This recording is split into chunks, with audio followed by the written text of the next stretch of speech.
Daniel Brooks ripped the car door off its hinges with his bare hands, blood running down his fingers, fire licking at his back, and pulled a stranger from the wreckage. She couldn't walk. She couldn't scream. She was dying, and not a single person in that crowd moved to help him. But here's what Daniel didn't know. The woman he just saved. She's the only daughter of one of the most powerful billionaires in America. And that rescue, it's about to turn his quiet, broken life completely upside down. But not in the way you think. Drop your city in the comments so I can see how far this story travels, and if you haven't yet, subscribe and hit that bell. You don't want to miss what happens next. Daniel Brooks punched out at 11:47 p.m., 13 minutes early. His manager at the warehouse would dock him for it, and he knew that. But he also knew that Mrs. Patterson next door charged an extra $10 for every 15 minutes past midnight, and he was already down to his last 40 until Friday. He grabbed his jacket off the hook, didn't bother zipping it, and walked fast through the loading dock toward his truck. His phone buzzed. A text from his son, Marcus. "Dad, you coming home soon?" Daniel typed back with one thumb while unlocking the door.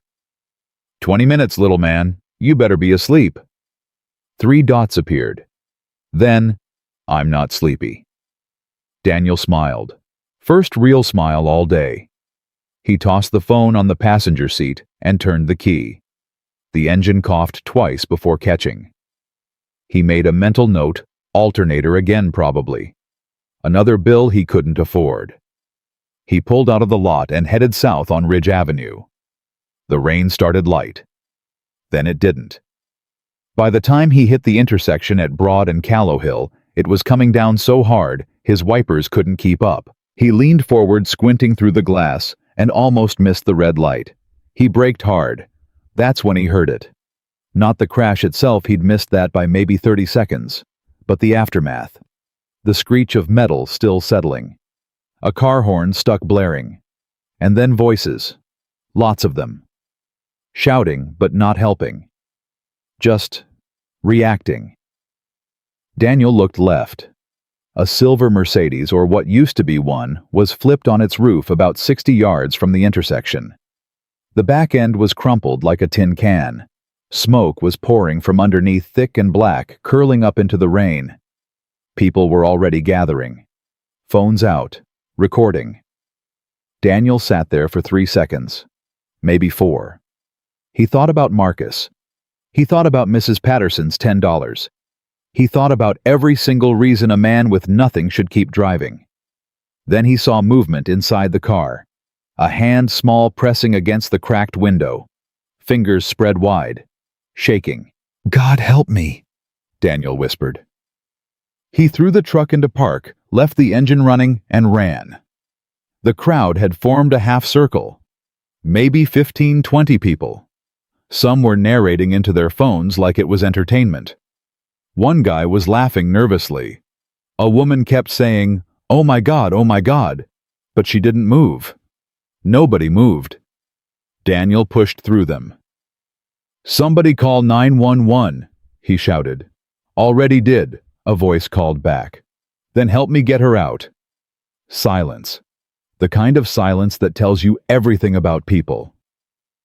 Daniel dropped to his knees beside the car. The asphalt was hot. He could feel it through his jeans, heat radiating from underneath the vehicle. The gas smell hit him like a wall. Sharp, chemical, dangerous. He flattened himself and looked through the shattered driver's side window. That's when his stomach dropped. There was no driver. The driver's seat was empty, airbag deployed, seatbelt hanging loose. Whoever had been driving was gone. Fled. But in the back seat, upside down, hanging by her seatbelt, blood dripping from a gash on her forehead, was a young woman. Mid-20s. Her eyes were closed. Her lips were moving, but no sound was coming out. And next to her, crushed against the ceiling, that was now the floor, was a wheelchair. Folded. Mangled. She couldn't walk. Even if she woke up, even if she found the strength to unbuckle herself, she couldn't walk. "Hey!" Daniel shouted at her. "Hey, can you hear me?" Nothing. He grabbed the door handle and pulled. It didn't budge. He braced his foot against the frame and pulled again harder, putting everything he had into it. The metal groaned, but held. "I need help over here," he yelled back at the crowd. A young man in a hoodie stepped forward, then stopped. "Bro, that thing's about to blow." "Then we better be fast," Daniel said. The young man shook his head and stepped back. Daniel turned back to the car. He could hear something now, a hissing sound from the engine block. He didn't know much about cars, but he knew what that sound meant. He had minutes, maybe less. He punched the window, once, twice. On the third hit, the remaining glass gave way, and his fist went through. He felt the skin on his knuckles tear open, felt the warm rush of blood, but he didn't stop. He couldn't stop. He reached in and cleared the glass from the frame with his forearm. Felt it slice through his jacket sleeve. Didn't care. "Ma'am, I'm gonna get you out," he said, even though she probably couldn't hear him. "I'm right here. You're not alone." He squeezed his upper body through the window. The heat inside was suffocating. The smoke was thicker here, burning his eyes, filling his lungs. He could barely see. He found her seatbelt buckle by feel, pressed the release. Nothing happened. "Come on," he muttered.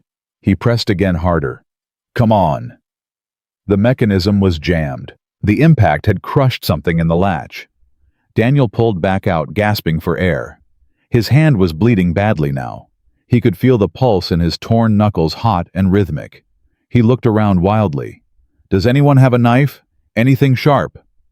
The crowd stared at him. "A knife!" he screamed. "She's going to die." An older woman stepped forward and held out a small keychain. It had one of those emergency seatbelt cutters on it. Her hand was trembling. "God bless you," Daniel said, and he meant it. He dove back in.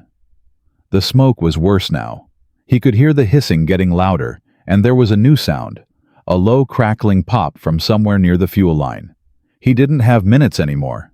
He found the seatbelt strap across her chest and started sawing. The cutter was small and dull, and it took him 6, 7, 8 desperate passes before the fabric started to give. His arm was shaking. Sweat and blood were dripping into his eyes. "Stay with me," he kept saying. "Stay with me, stay with me, stay with me." The strap snapped. Her body dropped. He caught her barely bracing her weight against his shoulder. She was lighter than he expected. Fragile. Her head lolled against his neck, and he could feel her breath shallow and faint against his skin. He pulled her through the window. Glass dragged across his back, tearing his shirt, cutting into his shoulder blade. He barely registered it. He got her out. He got her clear. He carried her, not ran because his legs were shaking too badly to run, but he moved fast as he could away from the car. 20 feet. 30. 40. He laid her down on the wet pavement as gently as he could, using his jacket to cushion her head. "Somebody get over here and help me," he shouted. Now people came. Now that the hard part was done, now that the fire was behind them, suddenly everyone wanted to be close. Daniel ignored them. He knelt beside her and checked for breathing. It was there, but barely. Her pulse was weak and erratic. The gash on her forehead was deep. He could see bone. "Where's the ambulance?" He shouted at no one in particular. 3 minutes out," someone yelled back. 3 minutes. An eternity. Daniel took off his undershirt, the only clean piece of cloth he had, and pressed it against her wound. Blood soaked through immediately. "Don't you quit on me," he said quietly. "You hear me? Don't you quit." Behind him, the Mercedes made a sound like a giant exhaling. Then the flames found the fuel tank. The explosion wasn't Hollywood big, but it was big enough. A wall of heat hit Daniel's back, and the crowd screamed and scattered. He threw his body over the woman, shielding her from the debris. When he looked up, the car was fully engulfed. 30 seconds. That's how close it had been. 30 seconds later, and she would have burned alive while people stood there filming. The ambulance arrived, then another, then a fire truck. Paramedics swarmed in. One of them, a guy about Daniel's age with tired eyes and steady hands, looked at him and said, "You pulled her out of that." Daniel nodded. "You saved her life, man." Daniel didn't feel like a hero. He felt like he was going to throw up. His hands were shaking so hard he couldn't make fists anymore. The cuts on his knuckles and forearm were deep, and the adrenaline was wearing off, which meant the pain was arriving. "Sir, we need to look at your injuries too," another paramedic said. "I'm fine," Daniel said. "You're not fine. You're bleeding through your shirt." "I said I'm fine. Take care of her." They loaded the woman onto a stretcher. An oxygen mask went over her face. IV lines went in. Someone was on a radio calling ahead to the trauma center using words Daniel didn't fully understand but could feel the urgency of. He watched them load her into the ambulance. Something in his chest told him to follow. Not logic, not obligation. Something deeper.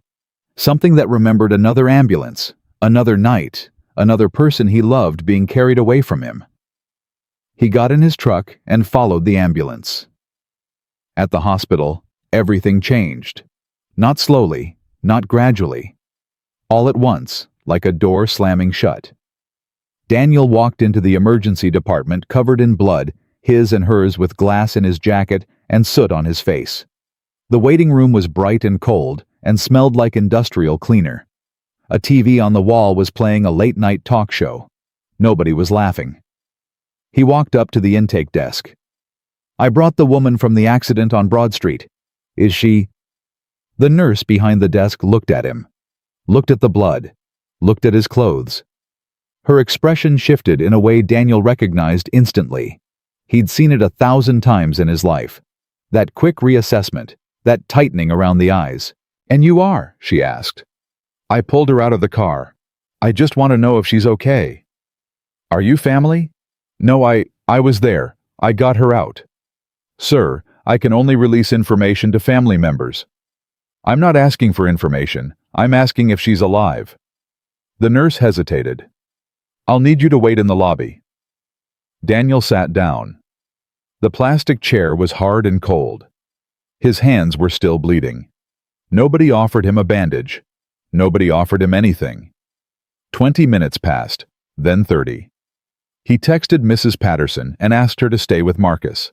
She texted back a single word, "Fine." He could hear the annoyance through the screen. A security guard walked up to him. "Sir, can I see some ID?" Daniel looked up. "Why?" "We just need to verify who you are." "I'm the guy who pulled that woman out of a burning car. That's who I am." "I understand, sir, but we've had some concerns from staff." "Concerns about what?" The guard didn't answer directly, just stood there, hand resting near his belt. Daniel pulled out his driver's license and handed it over. The guard looked at it, looked at him, wrote something down on a clipboard and walked away. 10 more minutes. Then the emergency room doors burst open and everything shifted again. 3 men in dark suits walked in like they owned the building. And based on what happened next, maybe they did. One of them went straight to the intake desk and spoke to the nurse in a low, clipped voice. Another posted himself near the elevator. The third made a phone call, pacing back and forth, his voice tight and controlled. Daniel watched all of this from his plastic chair, still bleeding. The suited man at the desk turned and looked directly at him. "You're the one who was at the scene." "I pulled her out, yeah." The man walked over. He didn't sit down. He stood over Daniel, looking down at him with an expression that wasn't grateful. It wasn't even curious. It was calculating. "What's your name?" "Daniel Brooks." "What do you do, Mr. Brooks?" "I work at a warehouse, and I drive for a delivery service during the day." "How did you come to be at the accident?" "I was driving home. I saw the crash. I helped." "Did you know who was in the car?" "I didn't know anything. I just saw someone who needed help." The man studied him for a long moment. Then he pulled out a phone and made a call. He turned his back to Daniel and spoke quietly, but Daniel caught fragments. "Confirmed bystander. No prior connection. Blue-collar single father. Seems clean." Seems clean. Daniel felt something hot rise in his chest. Not anger exactly. Something older than anger. Something that had been building for 41 years of being looked at exactly like this. He stood up. Hey! The suited man turned. I didn't ask who she is. I didn't ask for anything. I came here because I wanted to make sure she didn't die. If you want to run a background check on me, go ahead. But don't stand there talking about me like I'm a suspect when I'm the only person who got out of his car tonight. The man's expression didn't change, but something shifted behind his eyes. Mr. Brooks, the woman you rescued, is Isabella Laurent. Daniel waited. The name meant nothing to him. She's the daughter of Victor Laurent. Still nothing. The man seemed almost offended by Daniel's lack of recognition. Victor Laurent, Laurent Capital Group. He's one of the most powerful investors in the country. Daniel looked at him. Good for him. Is his daughter going to live? Before the man could answer, a doctor came through the double doors. Young, exhausted, scrubs spotted with blood. Are you with the Laurent family? The doctor asked the suited men. We represent Mr. Laurent's interests, yes. Her condition is critical. She has a traumatic brain injury, internal bleeding, and her existing spinal condition has been severely compromised. We need to operate immediately, but we need consent. Mr. Laurent is her medical power of attorney, and we can't reach him. He's in transit. He'll be here within the hour. She may not have an hour. Silence. The kind of silence where you can hear the fluorescent lights buzzing. The suited men looked at each other. None of them spoke. None of them moved. They were waiting for authorization, following protocol, protecting liability. And this woman, this Isabella, was dying on a table while they calculated risk. Daniel stepped forward. I'll sign. Everyone looked at him. I was there. I'm a witness. I'll sign whatever you need. Just help her. The doctor looked at the suited men. The suited men looked at Daniel. For a moment, the entire emergency room seemed to hold its breath. You have no legal authority, one of the suits said. And you have no spine, Daniel said. She's dying, right now, while you wait for permission from a man in a helicopter. I don't need authority. I need you to get out of the way and let this doctor do his job. The doctor looked at Daniel. Something passed between them, not words, but understanding. The understanding of two men who had both seen too many people die for stupid reasons. I'll take responsibility, the doctor said quietly. We're going in. He turned and disappeared through the doors. Daniel sat back down. His hands were still bleeding. The suited men were staring at him with expressions he couldn't read and didn't care to. He pulled out his phone. Marcus had texted again. Dad, are you okay? Daniel stared at the screen for a long time. Then he typed, Yeah, little man, I'm okay. Go to sleep. I love you.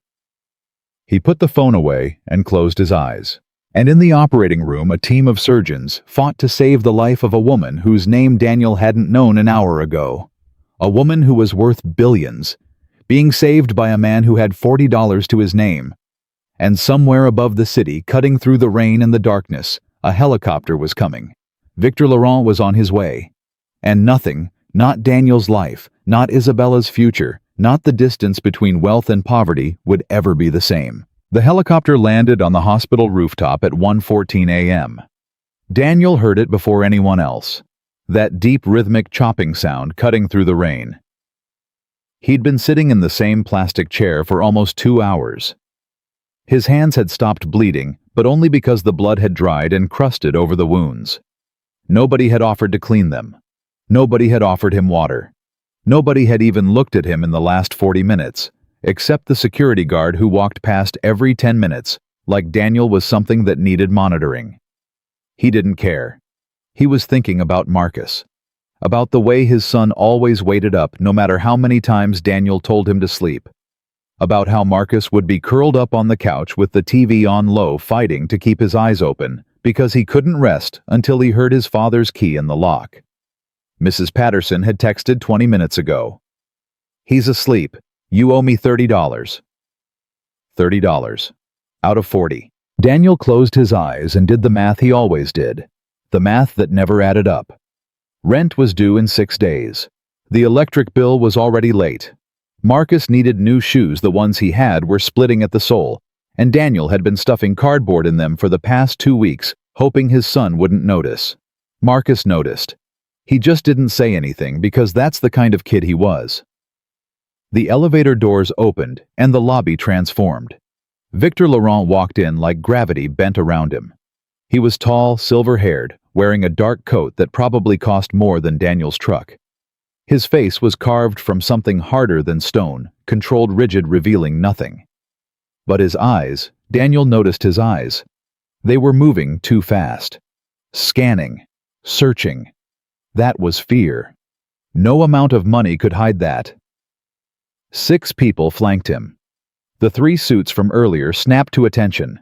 2 more had come down from the roof with him, and a woman, sharp blonde, carrying a tablet like a weapon, was already talking before Victor had taken 5 steps. Her surgeon is Dr. Ahmadi. He's been in the OR for 93 minutes. No updates yet. Legal is on standby regarding the consent issue. The man who... Where is he? Victor said. His voice was quiet. Not soft quiet. The kind of quiet that made people lean in and shut up. He's in the waiting area. His name is Daniel Brooks, 41, works at... I didn't ask for his resume. Where is he? The woman pointed. Victor looked across the lobby. His eyes found Daniel still sitting in the plastic chair, still wearing a torn jacket crusted with blood, still holding a phone with a cracked screen in hands wrapped in dried red. Victor didn't move toward him. Not yet. He turned to the lead suit. What happened with consent? Sir, your daughter's condition required immediate surgery. We couldn't reach you in time, and the surgical team made the decision to proceed based on... Based on what? Based on medical necessity, and the bystander offered to sign. Victor's jaw tightened. A stranger offered to sign surgical consent for my daughter. He was insistent, sir. He told our team to, and I quote, get out of the way. Something flickered across Victor's face. Daniel couldn't tell if it was anger or something else. Get me Dr. Ahmadi's attending, now. People scattered. Victor stood alone in the center of the lobby for a moment, his hand gripping the back of a chair so hard his knuckles went white. Then he walked toward Daniel. Daniel stood up, not because he was intimidated, because his mother had raised him to stand when someone approached. Victor stopped 3 feet away. He looked at Daniel the way you look at something you can't categorize. Not with contempt exactly, not with gratitude, with confusion. Like Daniel was a problem he didn't have a formula for. You pulled my daughter from that car, Victor said. Yes, sir. Why? Daniel almost laughed. Almost. Because she was trapped inside a burning car, that's why. You didn't know who she was. No. You don't know who I am. Your people told me. Doesn't change anything. Victor studied him. Those fast-moving eyes slowed down, focused, bore into Daniel with an intensity that would have made most men look away. Daniel didn't look away. You're bleeding, Victor said. I'm aware. Have you been treated? I told them to take care of your daughter. Victor turned sharply to the nearest staff member. Get this man into an exam room. Now. I want his injuries cleaned and dressed, and someone get him something to eat. That's not necessary, Daniel started. It wasn't a suggestion. Victor's voice left no room for argument. Then quieter. You bled for my daughter. The least I can do is stop the bleeding. Daniel wanted to refuse. Every instinct told him to walk out, get in his truck, go home, hold his son, and forget any of this happened. But his hands hurt. His back hurt where the glass had cut him.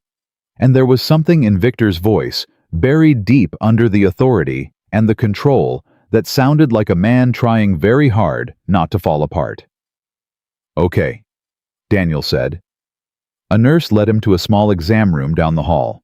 She was kind, the first person in the hospital who had been. She cleaned his wounds without small talk, which he appreciated. The cuts on his hands were deep, but didn't need stitches. The gash on his forearm did.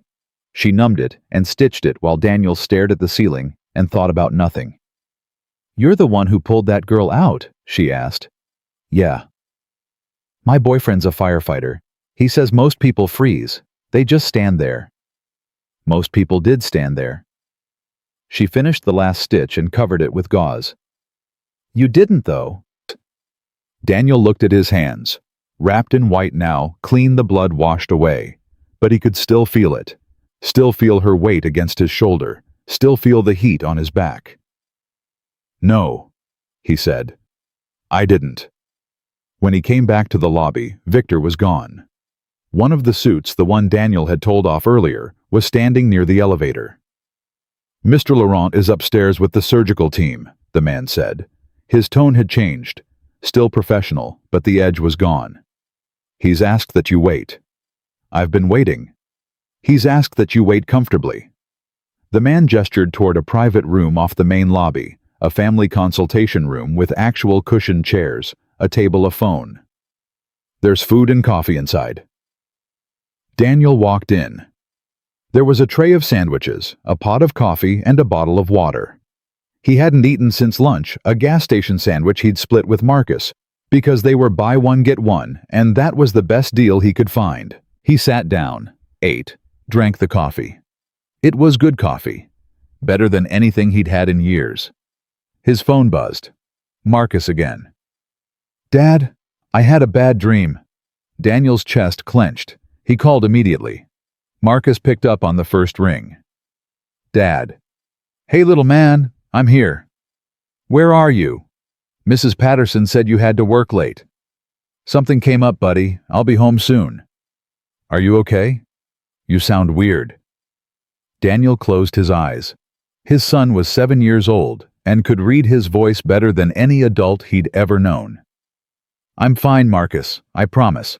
Just a long night. You go back to sleep, okay?" "Was it a car thing? Did the truck break again?"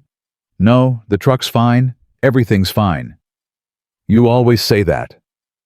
"Because it's always true." "That's not true, Dad. Sometimes things aren't fine and you just don't tell me." Daniel pressed his palm against his forehead. 7 years old. When did 7-year-olds get this smart? "Marcus, listen to me. I am okay. I'm coming home. And tomorrow morning, I'm making pancakes. The good ones. Deal." A pause. "With chocolate chips. Every single chip we got." "Okay. Love you, Dad." "Love you more, little man. Go to sleep." He hung up and sat there with the phone against his chest. The room was quiet. The coffee was getting cold. And somewhere above him, a team of surgeons was trying to save a woman's life while her billionaire father paced outside the operating room. Daniel thought about leaving. He'd done what he could. More than what anyone had asked of him. More than what anyone expected. But he didn't leave. He couldn't explain why. Maybe it was because of the way her hand had looked pressed against that car window. Fingers spread, shaking, reaching for anyone who would reach back. Maybe it was because he knew what it felt like to wait in a hospital while someone you cared about was behind those doors. He'd done it before. 3 years ago. Same kind of night rain cold, a phone call that changed everything. His wife Denise had been in a car accident on her way home from her night class. She'd been studying to be a dental hygienist. She wanted a better life for them. She was 20 minutes from home when a drunk driver crossed the median. The paramedics got there in 11 minutes. That's what the report said. 11 minutes. And in those 11 minutes, Denise bled out on the side of the highway because no one, not a single person driving past, stopped to help. Daniel found out at 2 a.m. A phone call. A voice he didn't recognize. Words that didn't make sense. "Your wife. Accident. I'm sorry." He drove to the hospital in his pajamas. Marcus was 3. Mrs. Patterson came over without being asked. She was different then, before the years of favors wore her patients thin. At the hospital, they told him Denise had died in the ambulance. They told him she'd lost too much blood. They told him that if someone had applied pressure to the wound in those first few minutes, just pressure, just a hand, just someone willing to stop, she might have made it. Might. That word had lived inside Daniel for 3 years. Might. the cruelest word in the English language. So when he saw that hand pressed against the car window tonight, those shaking fingers, he didn't see a stranger. He saw Denise.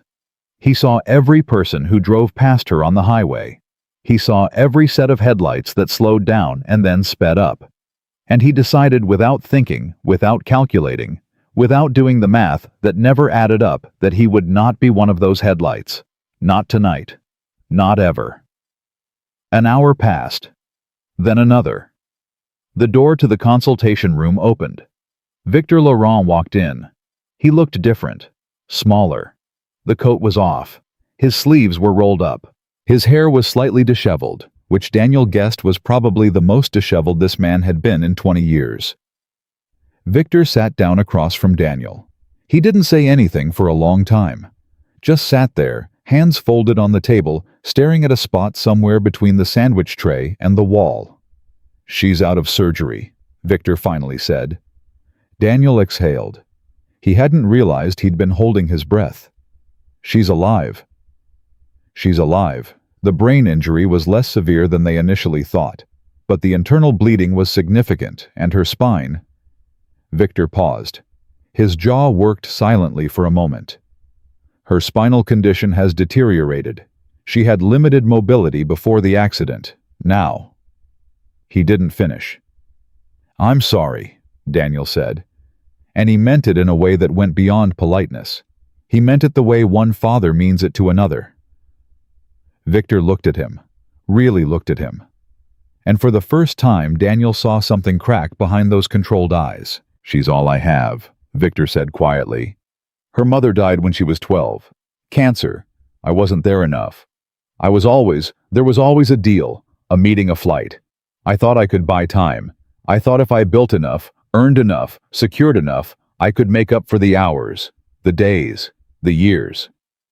He stopped. His hands were shaking now, just slightly, and he pressed them flat against the table to stop it. "I was in Singapore when I got the call tonight. Singapore. 14,000 miles from my daughter. Negotiating an acquisition worth $800 million. And the first thing I thought when I heard the very first thing wasn't about her condition. It was about how long it would take to get my plane fueled and in the air." "That's a normal reaction," Daniel said. "You were trying to get to her." "No, I was calculating. That's what I do. I calculate. Time, distance, cost, risk. I've been calculating my entire life. And tonight, while I was doing math at 40,000 feet, a man I've never met was pulling my daughter from a fire with his bare hands." Victor's voice broke on the last word. Just barely. Just enough. Daniel didn't speak. He understood that this wasn't a moment for words. This was a moment for listening. "My people ran a background check on you," Victor said, "while I was in the air. They do that. They check everyone who comes near my family. It's protocol. Protection. I figured. They told me you're a warehouse worker and a delivery driver. They told me you're a single father. They told me your wife died 3 years ago in a car accident." Daniel's chest tightened. "They're thorough. They told me no one stopped to help her." The room went very still. Daniel looked at the table, at his wrapped hands, at the coffee cup that had gone cold hours ago. "No," he said. "No one stopped." Victor leaned forward. "Is that why you stopped tonight?" Daniel considered lying, considered deflecting, considered saying something simple and noble and clean.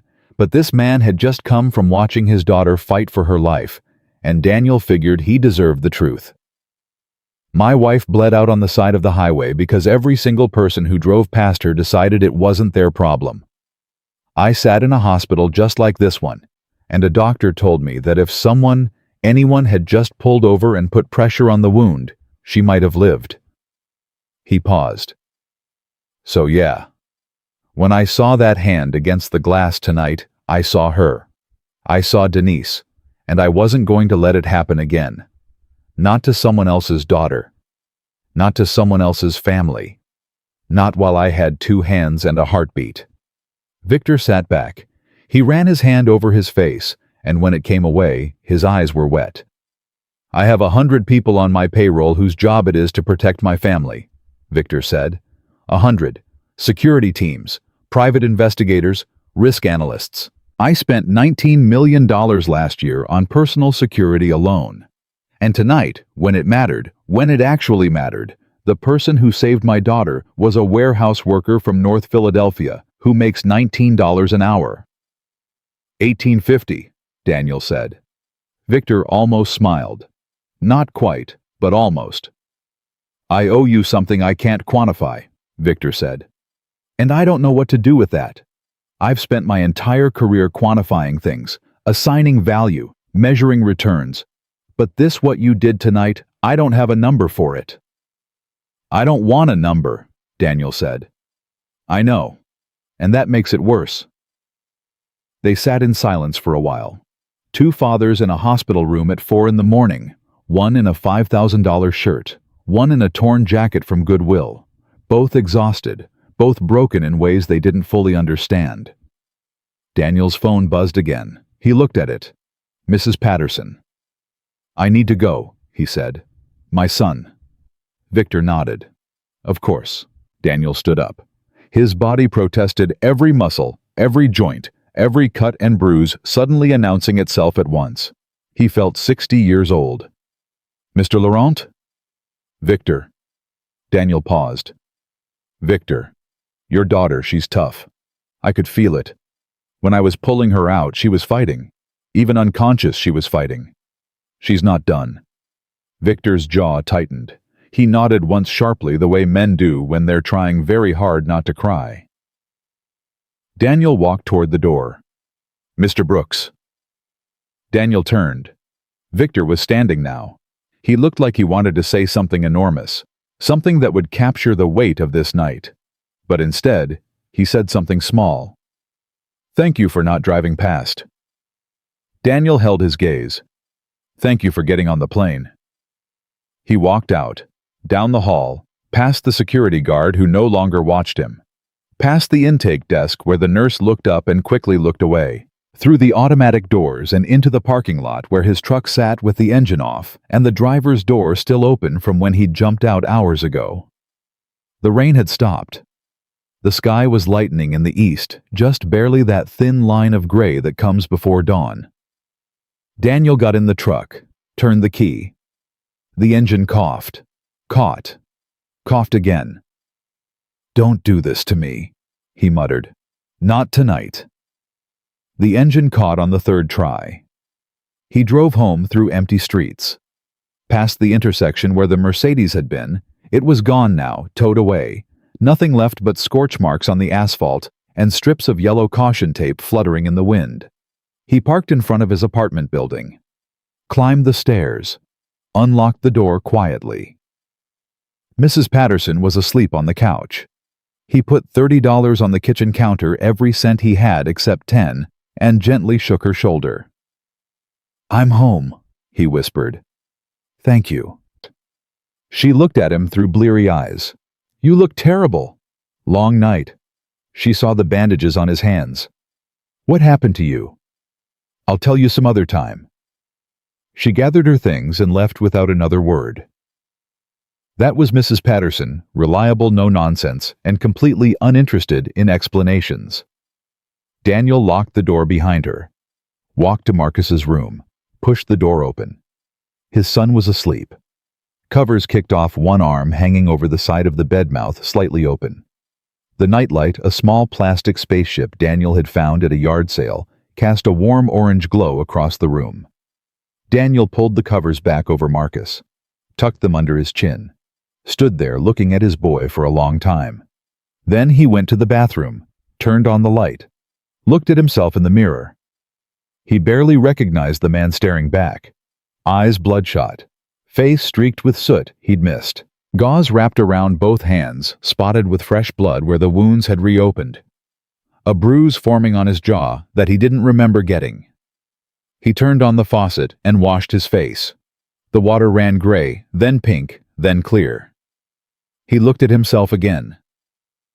Denise, he whispered. I stopped this time. He turned off the light. He walked to the couch he'd given Marcus the only bedroom 2 years ago and laid down without taking off his shoes. The cushions sagged in the middle. The springs dug into his back. He didn't care. He was asleep in 30 seconds. His phone woke him at 6:45 a.m. Not Marcus. Not Mrs. Patterson. An unknown number. He answered, voice thick with sleep. "Yeah." "Mr. Brooks. This is Catherine Wells. I'm Chief of Staff for Victor Laurent." Daniel sat up. His entire body screamed. "Mr. Laurent would like to meet with you this afternoon. A car will be sent to your address at 2 o'clock if that's convenient." "A car?" "Yes, sir." "Yes." Daniel looked around his apartment, at the water stain on the ceiling, at the stack of overdue bills on the kitchen counter, at his son's shoes by the door with cardboard stuffed in the soles. "What does he want?" "He'd like to speak with you privately. That's all I can say." Daniel thought about it for exactly 2 seconds. "Tell him I'll be there, but I'm bringing my son." A pause. "Of course, Mr. Brooks. The car will accommodate both of you." She hung up. Daniel stared at his phone. From the bedroom, he heard Marcus stir. Then footsteps. Then his son appeared in the doorway, hair sticking up in 6 directions, rubbing his eyes. "Dad, you said pancakes." Daniel looked at his boy, looked at his bandaged hands, looked at the $30 gap in his wallet that would make this week even harder than last week. "Yeah, little man," he said. "I said pancakes." He stood up, wincing, and walked to the kitchen. He opened the cabinet. 1 box of pancake mix almost empty. Half a bag of chocolate chips Marcus had been rationing for 2 weeks. He poured everything into a bowl and started stirring with wrapped hands that ached with every movement. Marcus climbed onto his stool at the counter and watched. "Dad." "Yeah." "What happened to your hands?" Daniel looked at the gauze, at his son's wide, worried eyes. "I helped somebody last night," he said. "Did it hurt?" "A little." "Are they okay?" "The person you helped." Daniel thought of Isabella Laurent, of her hand against the glass, of the surgeon saying, "She's stable," of her father's voice cracking on the word, "have." "I think so," he said. "I hope so." Marcus was quiet for a moment. Then, "Mom would have been proud of you." Daniel stopped stirring. He stood very still at the counter, holding the bowl, looking at his 7-year-old son, who had just said the one thing in the world that could break him wide open. "Yeah." Daniel said, his voice barely holding. "Yeah, I think she would have been." He turned back to the stove so Marcus wouldn't see his face. He made the pancakes, every single chocolate chip. And at 2 o'clock that afternoon, a black car pulled up in front of their building, the nicest car that Street had ever seen, and Daniel Brooks, holding his son's hand, walked toward whatever came next. Marcus pressed his face against the car window and didn't say a word for the first 5 minutes. Daniel watched his son take in the leather seats the minibar built into the center console, the partition separating them from the driver. Marcus ran his small fingers along the stitching on the armrest like he was reading Braille, trying to understand a language he'd never been taught. "Dad," Marcus finally whispered, "whose car is this?" "It belongs to the man I'm going to meet." "Is he rich?" "Yeah, buddy, he's rich. Like Xbox rich or airplane rich." Daniel almost smiled. "Airplane rich." Marcus absorbed this. Then, "Why does he want to talk to you?" "Because I helped his daughter last night, the person I told you about this morning. The one who made your hands all messed up." "That's the one." Marcus looked at Daniel's bandaged hands, resting on his knees. He reached over and very gently placed his small hand on top of his father's. "Does it still hurt?" "Not so much." "You're lying." "A little bit." The car moved through streets Daniel knew, past blocks he'd walked 1,000 times, and then turned onto roads he didn't recognize. The neighborhoods changed. The buildings got taller. The sidewalks got cleaner. The people got whiter. Daniel felt the shift in his bones the way he always did, that subtle tightening in his chest, that instinct to sit up straighter, to make himself smaller and larger at the same time. The car stopped in front of a building Daniel had seen in magazines, but never in person. The kind of building that had a lobby bigger than his entire apartment, with a doorman who wore a better suit than anything Daniel owned. The driver came around and opened the door. "Mr. Laurent's residence is on the 42nd floor. Mrs. Wells will meet you in the lobby." Daniel stepped out.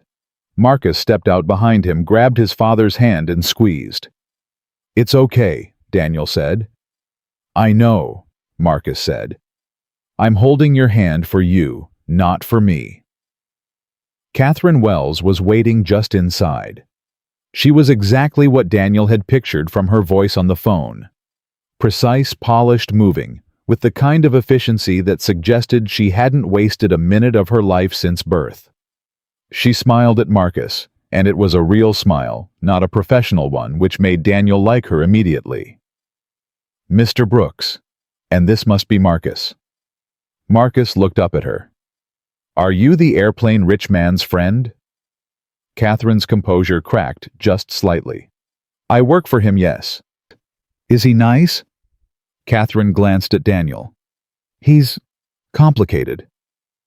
"My dad says complicated means grumpy, but with a reason." Daniel put his hand on Marcus's shoulder. "That's enough, little man." Catherine led them to a private elevator. She pressed a button and the doors closed. The elevator moved so smoothly, Daniel couldn't tell if they were going up or sideways. Marcus watched the numbers climb on the panel, counting quietly under his breath. The doors opened directly into Victor Laurent's penthouse. Daniel had expected opulence. He'd expected excess. What he hadn't expected was how empty it felt. The space was massive, but it had the atmosphere of a museum, after closing beautiful things everywhere arranged with precision, touched by no one. There were no family photos on the walls, no clutter, no evidence that anyone actually lived here. Victor was standing by the windows with his back to them. He was on the phone, speaking in a language Daniel didn't recognize, French maybe, and his voice had that same controlled intensity from the hospital. When he heard them enter, he ended the call without saying goodbye and turned around. He looked different in daylight, older, more tired. The control was still there, but it was thinner now, stretched over something raw underneath. His eyes went to Daniel first, then down to Marcus. Something changed in Victor's face when he saw the boy. Something softened, or maybe something broke open. Daniel couldn't tell which. "Mr. Brooks," Victor said.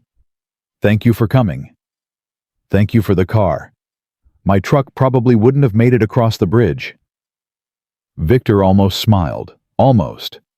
Then he looked at Marcus again. "And who is this?"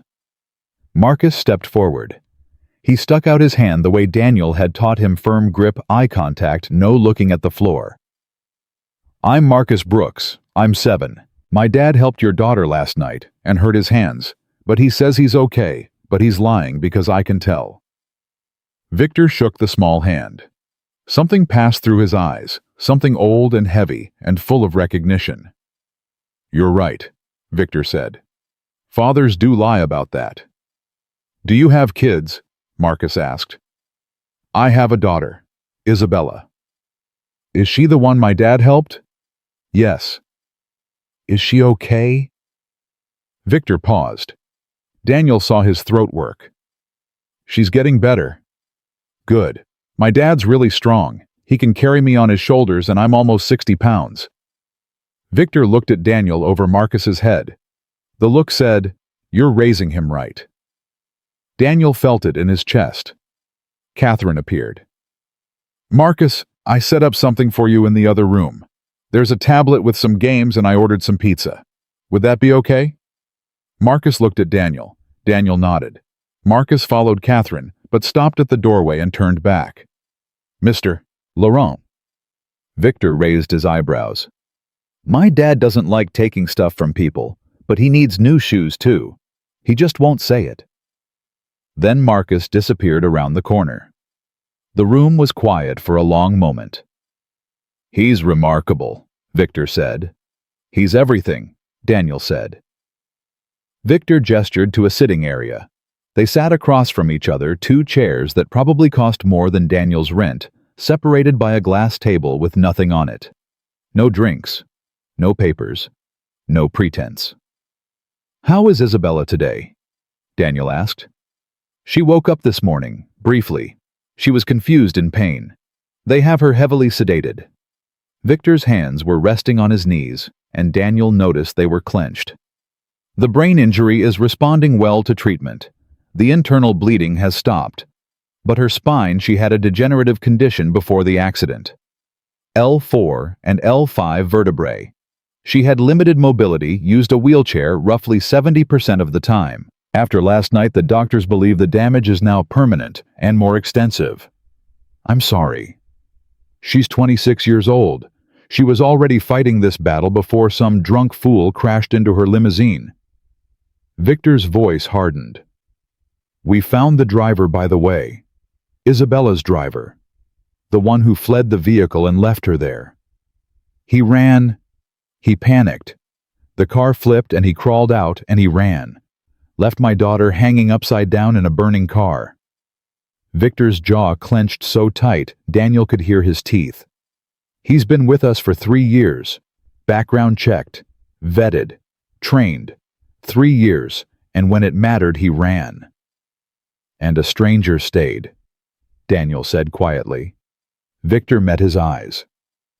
"Yes, a stranger stayed." Silence settled between them.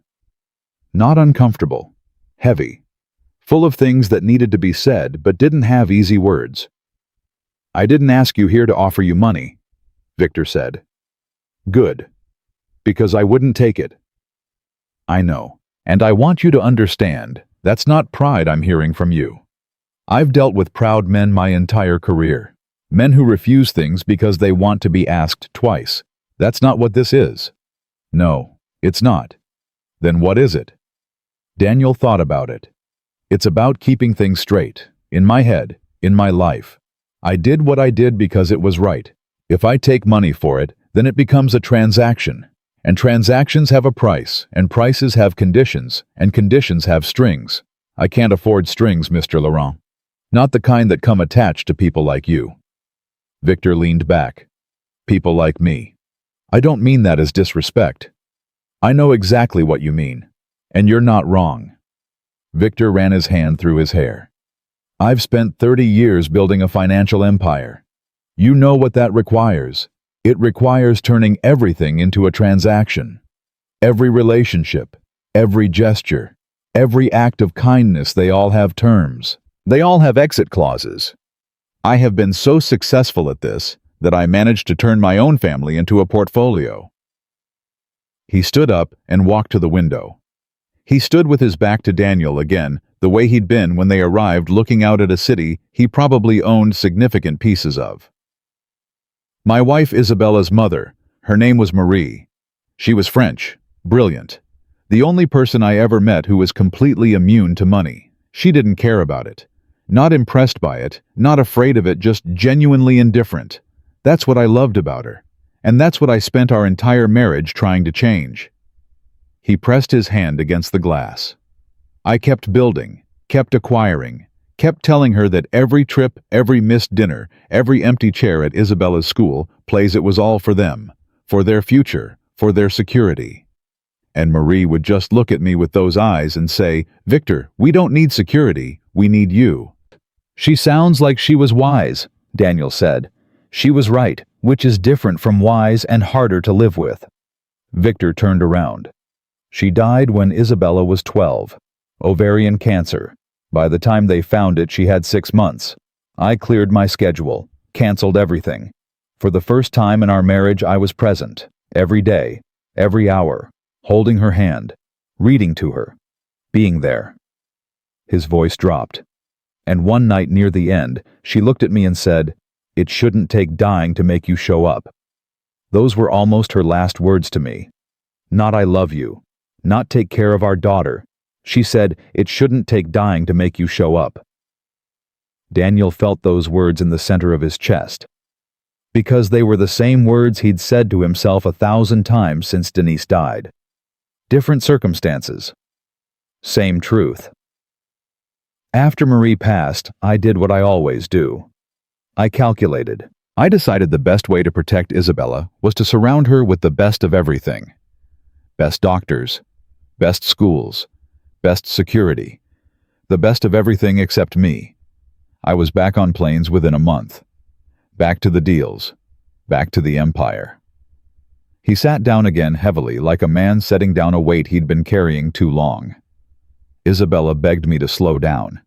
When she was 15, she wrote me a letter, a real letter handwritten, asking me to take her on a trip. Not to Paris, not to Tokyo, to a state park in Vermont, where Marie used to take her when she was small. She wanted to go camping. Did you go? I sent my assistant to buy her the best camping equipment money could buy, and had it delivered to her boarding school with a note saying I'd make time soon.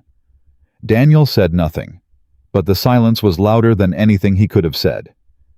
She stopped asking after that, Victor continued. She stopped writing letters. She stopped calling on weekends. She built her own life, her own world, and she did it without me in it. Graduated top of her class. Started a nonprofit for disability rights. Raised funding. Built partnerships. All while managing a condition that was slowly taking her mobility. All without her father. She sounds like her mother. Victor flinched. She's better than both of us. And last night she was alone in a burning car because I was in Singapore making money I don't need. She wasn't alone, Daniel said. I was there. Victor looked at him. Why? You keep saying it was the right thing to do. But people don't run into fire because it's right. They run into fire because something inside them doesn't give them a choice. What is it? What's the thing inside you that wouldn't let you drive past? Daniel took a breath. He owed this man the truth. He'd given him part of it last night, but not all of it. Not the part that actually mattered. 3 years ago, my wife was in a car accident, hit by a drunk driver. She was alive after the impact. Hurt bad, but alive.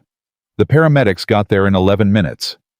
But in those 11 minutes, she bled out. No one stopped. Not one car. The police report said at least 30 vehicles passed her between the time of the accident and the time the ambulance arrived. 30 cars, and not one person pulled over to help. Victor was completely still. I found out later that the injury, a severed femoral artery, was survivable if pressure had been applied within the first 3 to 4 minutes. Just pressure. Just a hand. Just someone willing to get blood on their clothes and hold on. Daniel looked at his bandaged hands. I used to dream about those 30 cars. Every night for 2 years I dreamed about headlights passing in the dark. I'd wake up screaming. Marcus would come running in, climbing into my bed, putting his little hands on my face, saying, "It's okay, Dad, it's okay." A 4-year-old kid comforting his father at 3 in the morning because the world broke me and I didn't know how to put myself back together.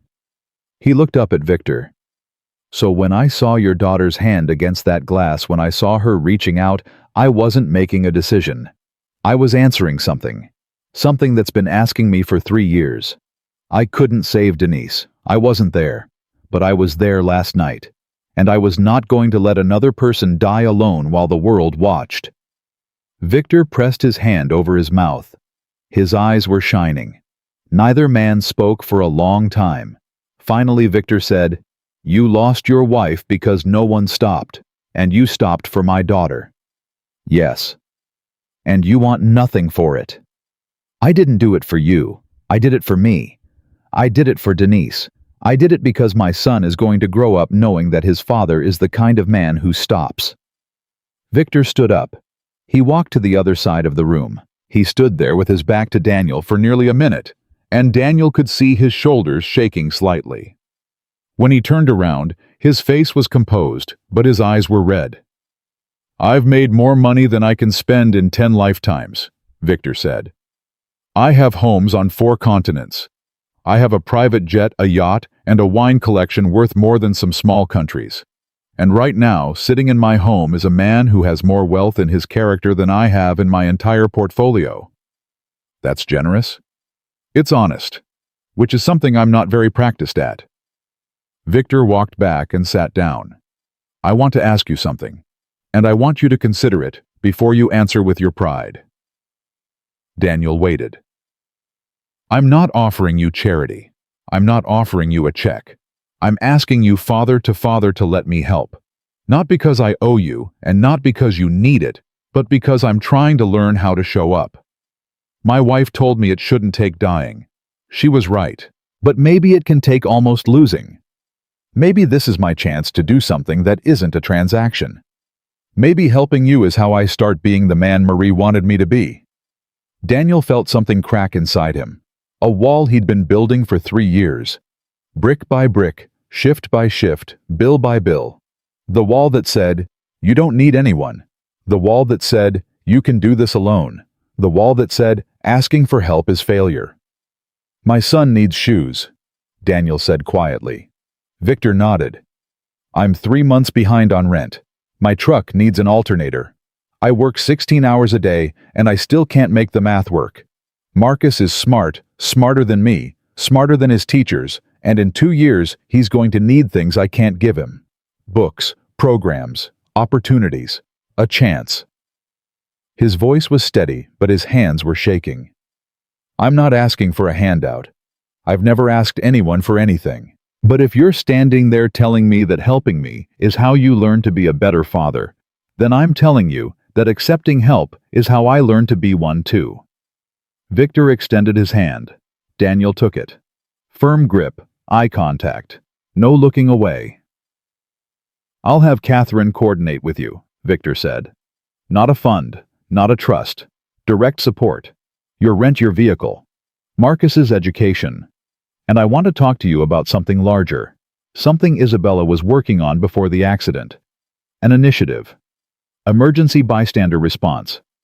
Training ordinary people to do what you did. What I did isn't complicated. No, but it's rare. And it shouldn't be. From the other room, Marcus appeared in the doorway, holding a slice of pizza and wearing a look of profound satisfaction. Dad, they have 4 kinds of cheese on this pizza. 4. That's a lot of cheese, buddy. Also, Ms. Wells taught me how to play chess. I beat her twice. Catherine's voice drifted from behind him. He beat me 3 times. I'm not counting the 4th because I think he cheated. I didn't cheat. I just moved the horse in a way you didn't expect. Victor watched Marcus with an expression Daniel recognized, the look of a man remembering what he'd missed. What his own home might have sounded like if he'd been in it more. If he'd chosen presence over power. Marcus, Victor said. Marcus looked at him, pizza in hand. Your father is an extraordinary man. Marcus nodded like this was obvious information. I know. He makes really good pancakes too. Victor laughed. It was a short sound, rough, like something rusty being used for the first time in years. But it was real. Daniel looked at his son, then at Victor, then at the vast empty penthouse that had everything in it except warmth. And he understood something he couldn't have understood yesterday. That night at the crash, he thought he was saving a stranger's life. But sitting here now, watching a billionaire laugh at his son's pizza commentary, he realized the rescue hadn't ended at the car. Victor's phone rang. He looked at the screen and his expression changed immediately. It's the hospital, he said. He answered, listened. His face went pale. When? He said. How long ago? He was already moving toward the door. She's awake, he told Daniel. She's asking for me. She's... His voice caught. She's asking who pulled her out of the car. Victor looked at Daniel. Come with me. Daniel looked at Marcus. Marcus looked at his father with those eyes that understood everything. Go, Dad, Marcus said. I'll stay with Ms. Wells. I'm teaching her how to actually play chess. Catherine nodded from the doorway. Daniel turned to Victor. Let's go. They moved toward the elevator together. Two fathers. One who had everything except what mattered. One who had nothing except what mattered most. Walking side by side toward a hospital room where a young woman was waking up asking for the stranger who had refused to let her burn. And neither of them knew it yet. But that walk, that simple act of going together, was the beginning of something neither money nor courage could have built alone. The elevator doors opened, and Victor was already moving. Daniel had to lengthen his stride to keep up. Victor walked through the hospital corridor like a man who had spent his life making hallways clear before he entered them. But this time, there was no entourage. No suits flanking him. No assistant whispering updates into his ear. It was just him. Just a father half running toward his daughter's room, with his coat unbuttoned and his hands shaking at his sides. A nurse intercepted them outside the ICU. Mr. Laurent. She's stable but extremely fragile. She's been in and out for the last 20 minutes. She's lucid right now, but we don't know how long that window will last. Is she in pain? Victor asked. We're managing it, but yes, she's in significant pain. Victor's jaw tightened. He turned to Daniel. Will you wait? I'll be right here. Victor pushed through the door. Daniel watched it swing shut behind him, then leaned against the wall and closed his eyes. He could hear it through the door, not the words, the sound. Victor's voice low and broken, saying something Daniel couldn't make out. And then another voice, weaker, thinner, but there, alive. Daniel slid down the wall and sat on the floor. A passing orderly gave him a look, but nobody told him to move. The bandages on his hands were spotted with blood again. He'd been gripping things too tight all day without realizing it. 15 minutes passed. The door opened. Victor stood there. His eyes were swollen. He'd been crying, not the controlled, dignified kind. The real kind. The kind that leaves you empty and full at the same time. She wants to see you, Victor said. Daniel stood up. Me. She asked who pulled her out. I told her. She wants to meet you. She doesn't need to. She's asking Daniel. She's lying in that bed with a broken spine, and the first thing she did when she could form words was ask to see the man who saved her. You don't get to decide she doesn't need to. Daniel looked at the door, at Victor, at his own bloody bandages. Okay, he said. He walked in. Isabella Laurent was smaller than he remembered. In the car in the dark, with the smoke and the fire and the adrenaline, she'd been a weight against his shoulder, a body he needed to move, a life he needed to save. But here in the hospital bed, she was just a young woman, 26 years old. Dark hair spread across the pillow, a bandage covering the gash on her forehead, tubes and wires running everywhere. Her eyes, dark brown, sharp, impossibly alert for someone who'd been unconscious 12 hours ago, found him immediately. You're him, she said. Her voice was rough, scraped raw, barely above a whisper. I'm Daniel. You pulled me out. Yes, ma'am. She almost smiled. Ma'am, you sound like my mother's friends. She coughed, winced, and gripped the bed rail. Come closer. I can't really, everything's blurry past about 5 feet. Daniel walked to her bedside. He stood there, not sure what to do with his hands, which was ridiculous because he was a grown man who'd carried her from a burning car less than 24 hours ago. But this was different. This was looking someone in the eye after you've saved their life and realizing you have absolutely no script for what comes next. Sit down, Isabella said. Please. You look like you're about to bolt. He sat in the chair next to the bed. Isabella looked at his hands. Those are from the car. Glass. It's not bad. My father said you punched through the window. The door was jammed. He said nobody else helped, that people were standing there filming and you were the only one who moved. Daniel didn't respond. He didn't know what to say to that. It was the truth, but saying yes felt like bragging and saying it was nothing felt like lying. Isabella watched him. Those sharp eyes reading him the way Marcus read his voice, seeing past the surface to the thing underneath. You're uncomfortable, she said. A little. Why? Because I don't know what I'm supposed to say to you. I'm glad you're alive. That's the truth. But I didn't do it for a thank you, and I didn't do it for your father. And I'm not real good at standing around being thanked for something that shouldn't have required thanking in the first place. Isabella was quiet for a moment. Then she said, "My father told me about your wife." Daniel went still. He shouldn't have. He didn't share it lightly. He told me because he wanted me to understand why a stranger would run into a fire. She paused, gathering strength. Speaking was costing her. Every sentence was a negotiation with pain. He said nobody stopped for her. That's right. And you stopped for me because of her. Partly. What's the other part? Daniel looked at his hands. Because it's what you do. When someone's in trouble and you can help, you help. It's not complicated. People make it complicated, but it's not. Isabella closed her eyes. A tear slid down the side of her face, disappearing into the pillow. Do you know what I do? She asked without opening her eyes. Your father mentioned a nonprofit. The Laurent Mobility Initiative. I started it 3 years ago. We fund research into spinal cord regeneration, and we advocate for disability accessibility in public infrastructure. I've spent the last 3 years of my life trying to make the world more survivable for people like me. She opened her eyes. And then I ended up trapped in a car that nobody designed an escape route for, in a wheelchair that became wreckage on a street where not one person knew what to do. I didn't know what to do either, Daniel said. I just did it. That's the point. That's exactly the point. She tried to sit up and immediately gasped. Victor stepped forward from the corner, but she waved him off. I'm fine, Dad. Stop. You're not fine.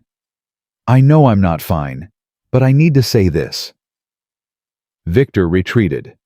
Daniel saw the effort it cost him. Every cell in that man's body wanted to rush to her side, and he was forcing himself to stand still, learning in real time the difference between protecting someone and trusting them. Isabella looked at Daniel. Before the accident, I was working on an expansion of the initiative. I wanted to add a bystander response program. Emergency training for ordinary civilians. How to help in a crisis. How to extract someone from a vehicle. How to administer first aid. How to just show up. Your father mentioned something like that. I'd been trying to get his foundation to fund it for 8 months. 8 months of proposals and meetings and data presentations. Do you know what he kept saying? Daniel glanced at Victor. Victor looked at the floor. He kept saying it wasn't scalable. Isabella continued. That the return on investment was unclear. That bystander training was a nice idea, but not a viable philanthropic strategy. She paused. Let that settle. And then a bystander with no training, no equipment, and no reason to risk his life pulled me from a burning car, while my father's security team was 14,000 miles away, analyzing risk matrices.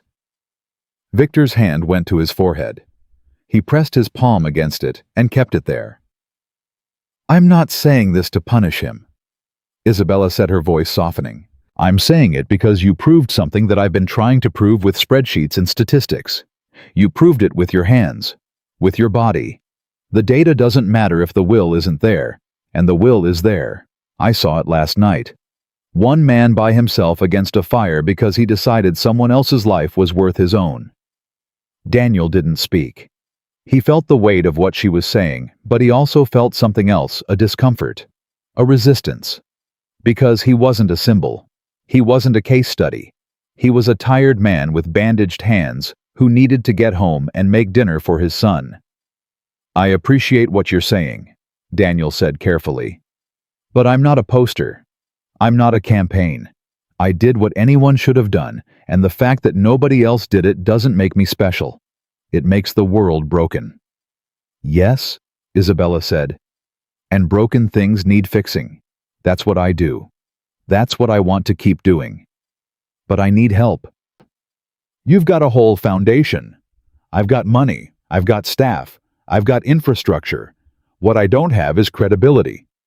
Not the kind that comes from boardrooms and galas. The kind that comes from actually doing the thing. From being the person on the street who runs toward danger instead of away from it. Daniel understood where this was going. He shook his head slowly. I'm not a public speaker. I'm not an advocate. I work in a warehouse. My mother was a schoolteacher before she married my father. She used to say that the most important voices are the ones that never plan to speak.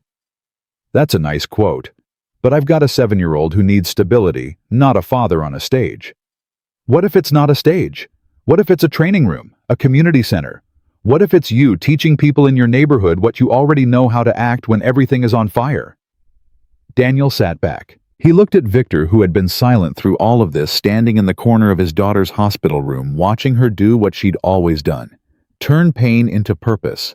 Turn crisis into change, while he stood by and realized how much he'd missed.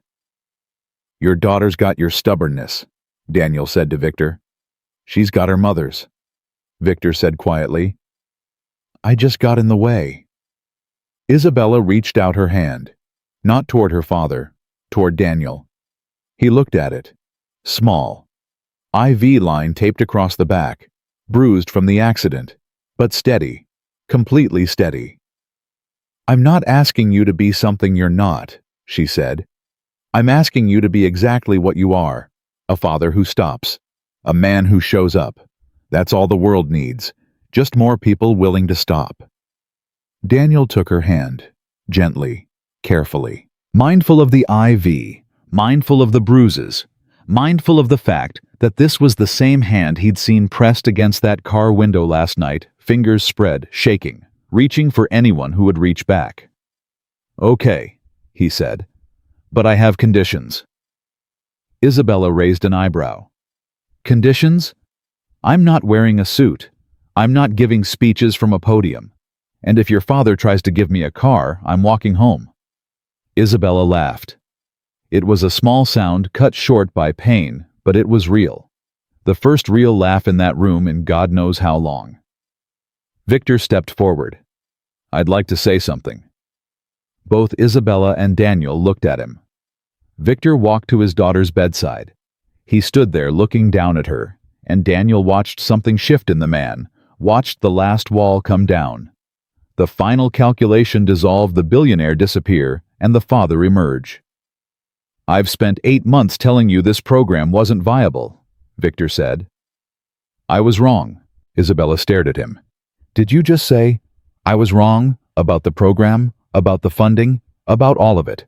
And I've been wrong about much more than that for much longer than 8 months. He took a breath. Your mother told me it shouldn't take dying to make me show up. She was right. But I didn't listen.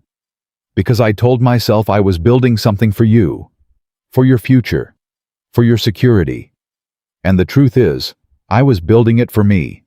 Because showing up is terrifying. Because being present means you can fail. And I have spent my entire life making sure I never fail at anything. He reached down and took Isabella's other hand. Last night I almost lost you. And the man who saved you, a man with nothing by the world's measurements, did what I have never been able to do. He showed up, without a plan, without a calculation, without knowing if it would work. He just showed up. Victor looked at Daniel, then back at his daughter. I want to fund the program, all of it. Not because it's scalable, not because the ROI makes sense, because my daughter has been begging me to listen for 8 months, and I was too busy being right to hear her. And because a warehouse worker from North Philadelphia showed me what courage actually looks like, and it has nothing to do with money. Isabella's eyes filled. She squeezed her father's hand, and Daniel saw something pass between them. Not forgiveness exactly. Forgiveness implies the pain is over. This was something rawer, a beginning, an admission that damage had been done, and a willingness to start repairing it. Marie would have liked you, Victor said to Daniel. I think Denise would have liked Isabella, Daniel replied. The room was quiet. 3 people connected by a night of fire and glass and blood, sitting in the truth of what they'd found in each other. A young woman who turned her pain into purpose. A billionaire learning to be a father. And a single dad from North Philadelphia who had walked into fire because he knew what it cost when nobody did. Daniel's phone buzzed. A text from Catherine. Marcus says to tell you he's beaten me at chess 7 times and he wants ice cream. Daniel smiled. He looked at Isabella. I have to go. My son is apparently destroying your father's chief of staff. At what? Chess. Isabella's eyes lit up. How old is he? 7. Bring him next time. I want to meet the boy who's being raised by the man who saved my life. He'll talk your ear off. Good. I could use the company. She glanced at Victor. No offense, Dad. None taken, Victor said. And he meant it. For the first time in a very long time, he meant it. Daniel stood up. He gave Isabella's hand one final gentle squeeze.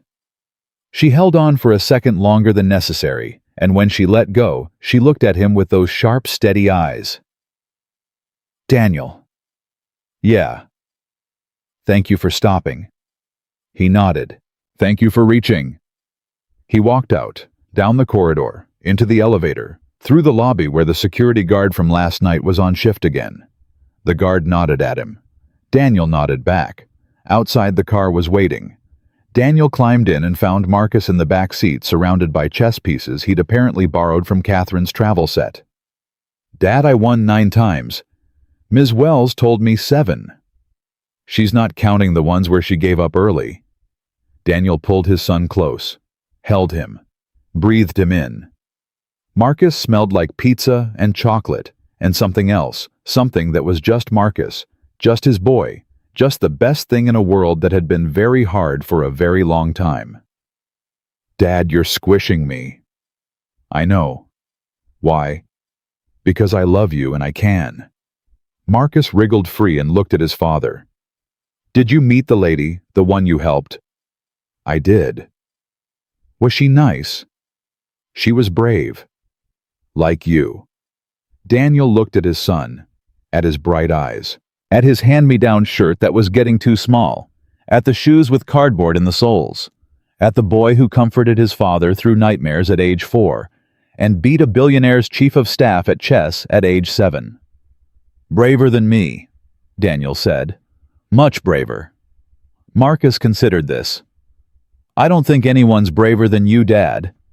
That's because you're biased. What's biased? It means you love me too much to be fair. That's dumb. You can't love someone too much. Daniel laughed, a real laugh. The kind that starts in the belly and shakes loose all the things you've been holding too tightly. You're right, little man. You absolutely cannot. The car pulled away from the hospital. Marcus pressed his face against the window again, watching the city slide by, counting things. Only 7-year-olds count pigeons, red cars, people carrying umbrellas, even though the rain had stopped. Daniel leaned back against the leather seat and closed his eyes. His hands throbbed. His back ached.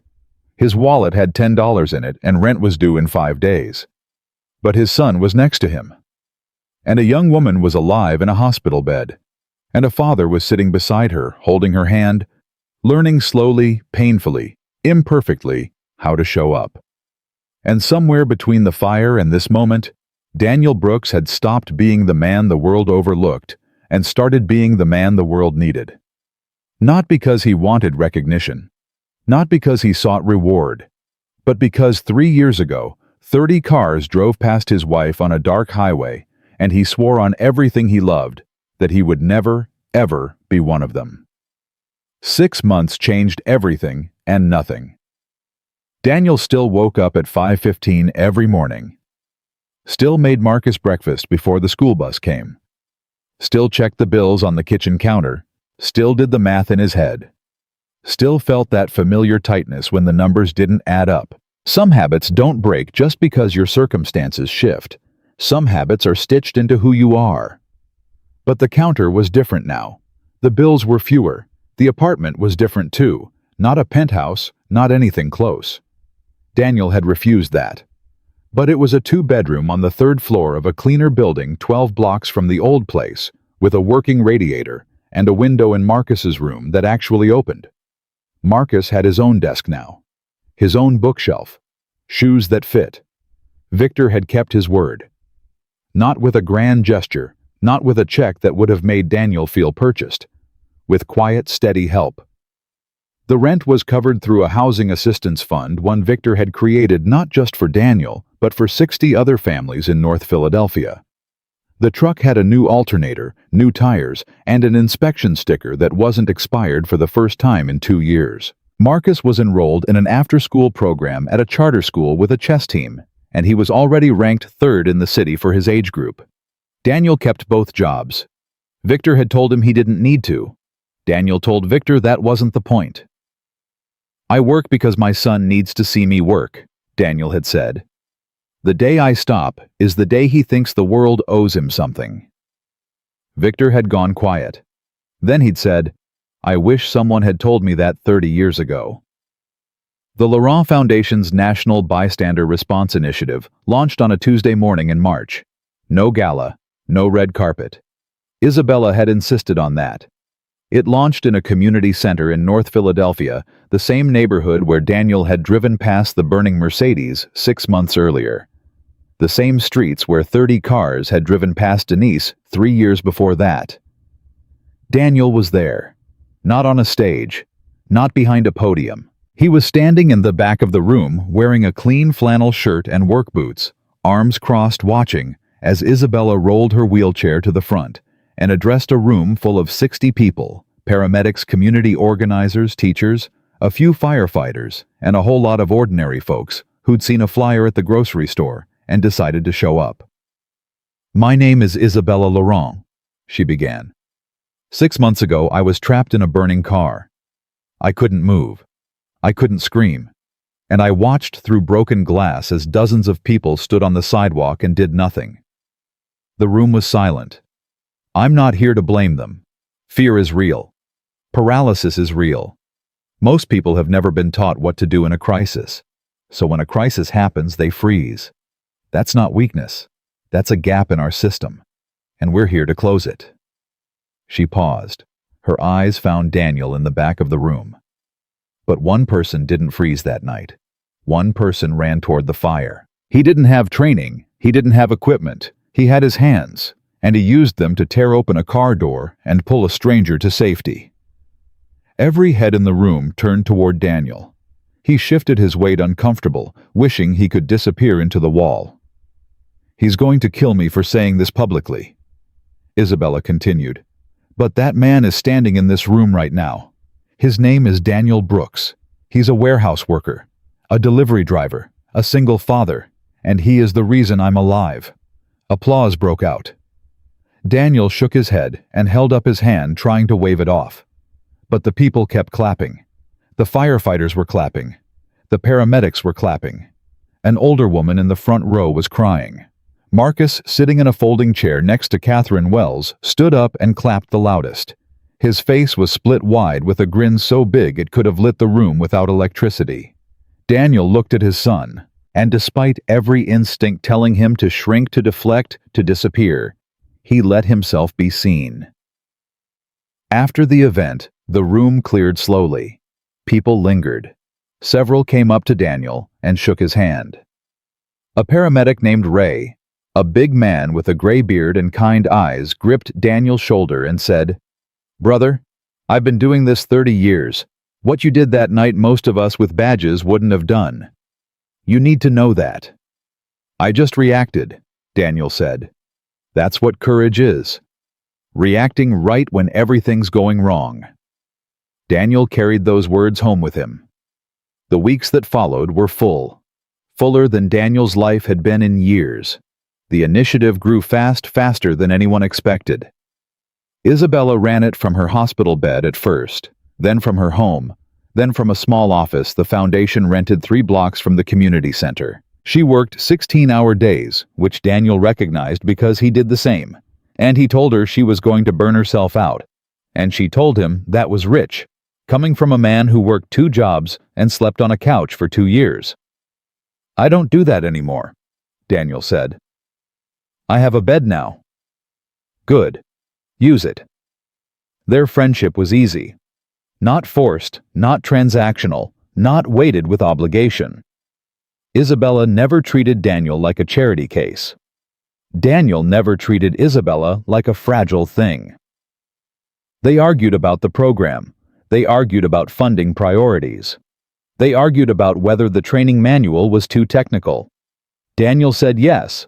Isabella said no. And they compromised by having Daniel rewrite the first aid section in plain English while Isabella handled the medical accuracy.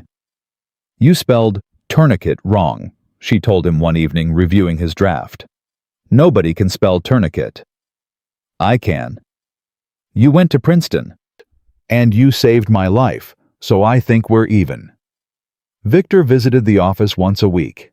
He never announced himself, never arrived with a security detail. He just showed up, usually with coffee, sometimes with lunch, always with a look on his face that said he was still learning how to be present and still surprised by how difficult it was. He sat in on training sessions. He listened to community members share their stories. He heard a woman named Gloria describe how her teenage son had choked at a family barbecue and nobody knew the Heimlich maneuver. The boy survived, but barely. "I stood there with my hands at my sides," Gloria said, her voice breaking, "and I didn't know what to do with them." Victor wrote a check that afternoon. Not a foundation check, a personal one. He funded Gloria's entire neighborhood's training program out of his own account. Daniel found him afterward sitting alone in the parking lot in his car with the engine off. "You okay?" Daniel asked, leaning against the door. That woman, Gloria, the way she described standing there not knowing what to do. Victor stared at the steering wheel. "That's me. That's been me for 14 years. Standing in my daughter's life with my hands at my sides, not knowing what to do with them. You're here now. Is that enough?" "It's a start. Starts are enough." Victor looked at him. "How do you do that?" "Do what?" "Say exactly the right thing without trying." "I'm not saying the right thing. I'm saying the honest thing. They just happen to overlap more often than people expect." Victor shook his head slowly. "Marie would have loved you." "You keep saying that." "Because it keeps being true." Spring turned to summer. The initiative trained 400 people in Philadelphia. Then it expanded to Camden. Then Baltimore. Then D.C. Local news covered it first. Then national outlets picked it up. The story kept circling back to Daniel, the warehouse worker who pulled a billionaire's daughter from a burning car, and every time a reporter called, Daniel declined. "Tell Isabella's story," he told them. "She's the one building something. I just opened a car door." Isabella gave an interview to a national magazine. The journalist asked her what it felt like to owe her life to a stranger. Isabella's answer made the front page. "I don't owe my life to a stranger," she said. "I owe my life to a man who refused to be a bystander. There's a difference. Strangers look away. Daniel looked in." Marcus cut the article out and taped it to the refrigerator. Right next to his chess tournament bracket and a crayon drawing of Daniel carrying someone from a fire. In the drawing, Daniel was roughly twice the size of the car, with arms like tree trunks and a cape. "I don't have a cape," Daniel told him. "I know. I added it because it looks cool." Fair enough. On a Saturday in September, warm, clear, the kind of day that makes you forget winter exists, Isabella organized a gathering. Not a gala, not a fundraiser, a cookout. In a park in North Philadelphia. Folding tables, paper plates, burgers and hot dogs, and a cooler full of juice boxes that Marcus had personally inspected and approved. The guest list was small. The training team. A few foundation staff. Gloria and her son. Catherine Wells, who had become Marcus's unofficial chess coach and was losing to him with increasing regularity.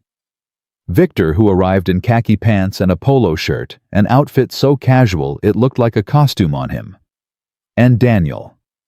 Standing at the grill because someone had to and because it turned out he made a decent burger. Marcus was pushing Isabella's wheelchair across the grass. They'd become close over the months Marcus visited her at the office after school, helped organize training materials, and had appointed himself her official assistant, a title Isabella had never authorized but couldn't bring herself to revoke. Faster, Isabella said. If I go faster, you'll tip over. I won't tip over. I have excellent balance. You literally just told me you fell out of your chair reaching for a sandwich yesterday. That was a structural failure of the sandwich, not my balance. Daniel watched them from the grill. He felt something expand in his chest, something warm and unfamiliar and terrifying. Happiness. The real kind. The kind that doesn't ask permission and doesn't come with conditions. The kind he hadn't felt since Denise. Victor walked up beside him. She laughs more now, Victor said, watching Isabella and Marcus. She laughs more in a week than she did in the last 5 years. Kids will do that. It's not just Marcus. It's you. It's this. Victor gestured at the gathering. It's being around people who see her, not her chair, not her name, not my money. Just her. Daniel flipped a burger. She doesn't make it easy to see anything else. She's the smartest person I've ever met. Don't tell her that. Her ego is already unmanageable. I heard that, Isabella called from across the grass. Victor smiled. Not the almost smile from the hospital. Not the polite, controlled smile of a man who calculated everything. A real smile. Full. Unguarded. The kind that made him look 10 years younger and 100 pounds lighter. I want to tell you something, Victor said to Daniel. And I want you to hear it without deflecting, which I know is your first instinct. I don't deflect. You absolutely deflect. You deflect like it's an Olympic sport and you're going for gold. Fine. I'm listening. Victor turned to face him fully. You changed my family. Not just by saving Isabella's life, though that would have been enough for 100 lifetimes. You changed the way I see my daughter, the way I see myself, the way I understand what I owe the people I love. You walked into a fire for a woman you'd never met, and in doing so, you set something on fire in me. Something that had been cold for a very long time. Daniel looked at the grill, at the burgers, at anything except Victor's eyes, because if he looked at them, he was going to lose the composure he'd been holding together all day. I spent my life building walls, Victor continued. Around my money, around my family, around my heart. I thought walls were protection.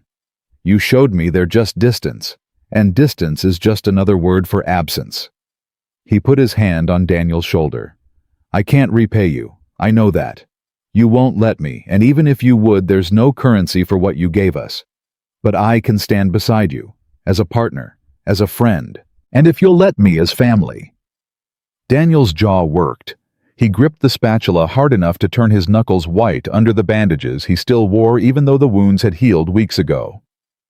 He wore them out of habit now. Or maybe out of remembrance. He wasn't sure which. You know, Daniel said, his voice rough. Denise always wanted a bigger family. She used to say Marcus needed cousins, uncles, people at the table for Thanksgiving. I could never give her that. Both my parents passed early. Her family was down in Georgia, and we couldn't afford the trip. It was always just the 3 of us, then just the 2 of us. He looked at Victor. I never thought I'd stand at a grill in a park on a Saturday and feel like I had people again.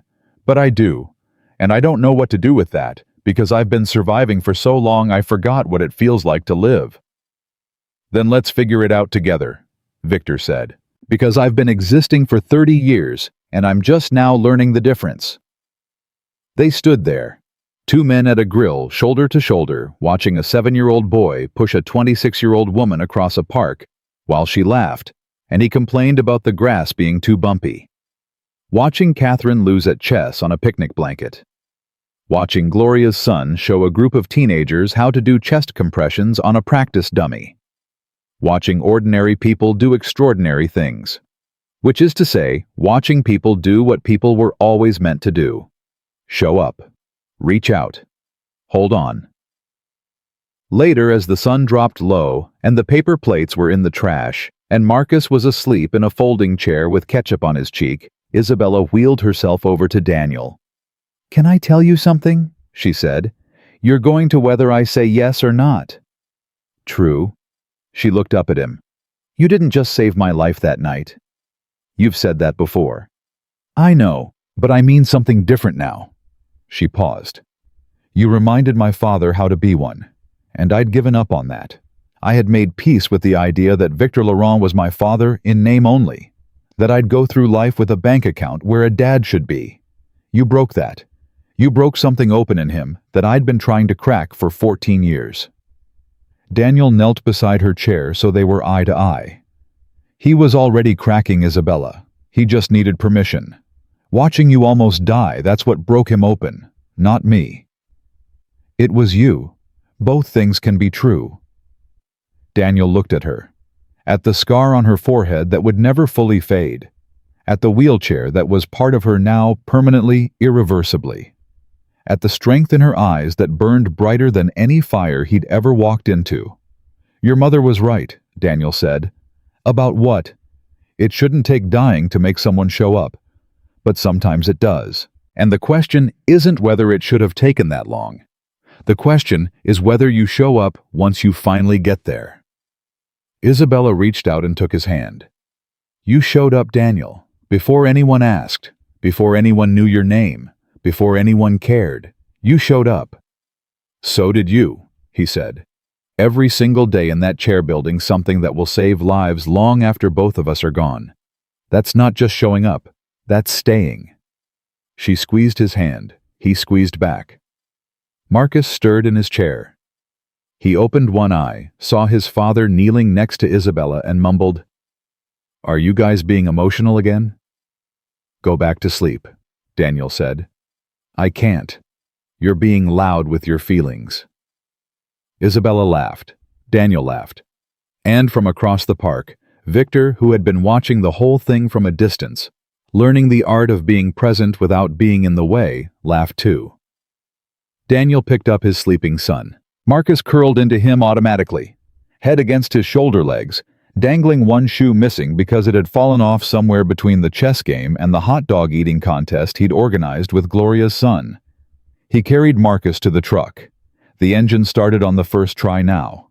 New alternator, new battery, same truck. Daniel liked that. Same truck. You don't throw away the things that carried you through the hard years. You fix them and you keep driving. He buckled Marcus into the back seat. His son was already deep asleep again, mouth open, ketchup still on his cheek. Daniel wiped it off with his thumb. Hey, little man, he whispered. We're gonna be okay. Marcus didn't stir, but Daniel knew he heard it. Kids hear the things that matter even in their sleep. Especially in their sleep. He closed the door gently, walked around to the driver's side, and sat for a moment before turning the key. He looked at his hands on the steering wheel. The bandages were gone now. He'd taken them off today finally for the first time in 6 months. The scars were there, thick raised lines across his knuckles and forearm. They'd never go away. He didn't want them to. They were proof. Proof that on the worst night of someone else's life, he had been the person who stopped. Not because he was brave, not because he was special, but because he knew the cost of driving past. He turned the key. The engine caught. Smooth. Strong. Ready. Daniel Brooks pulled out of the parking lot and drove home through streets that looked the same as they always had. Cracked sidewalks, corner stores, street lights flickering on in the early dark. But he was different. His son was different. And somewhere behind him in a park full of folding chairs and paper plates, a billionaire was learning to be a father, and his daughter was building a world where no one had to burn alone. Because that's what happens when one person refuses to look away. Not a movement. Not a revolution. Not a headline. Just one man. One night. One decision. And the fire he walked into became the light that showed everyone else the way.